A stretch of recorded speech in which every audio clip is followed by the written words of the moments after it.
ఈడు ఆర్కిటెక్చర్ కాదు గానీ పెన్‌లు, బుక్‌లు ఎక్కడుంటే అక్కడికెళ్ళిపోతున్నాడు. అన్నీ గెలికేస్తున్నాడు. కానీ ఏ ఒక్కటి కొనేది లేదు. ఇదేదో బాక్స్ అంట తెగ గెలికేస్తున్నాడు. మీరు గాని దీని ఎంఆర్‌పీ మీద ఉన్న లైక్స్ గాని చేశారంటే ఖచ్చితంగా ఈడికి ఇది కొనిసిస్తా.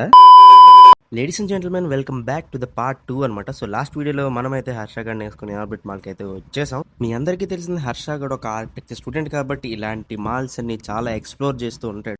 యాక్చువల్లీ ఇందాక ఒక మాట అన్నాడనమాట. మనకు గాని ఇలాంటి కాంట్రాక్ట్ ఒక్కటి గాని వస్తే మన లైఫ్ అయితే సెట్ అయిపోద్దనమాట. పెద్ద ప్లానింగే పెద్ద ప్లానింగే.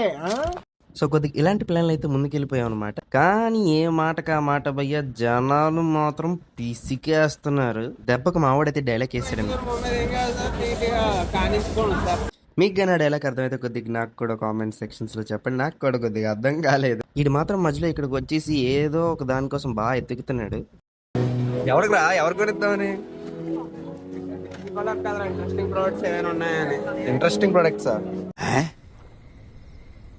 అయినా ఏ సైడ్ నుంచైనా మీకు అవి ఇంట్రెస్టింగ్ ప్రొడక్ట్స్ లా కనిపిస్తున్నాయా?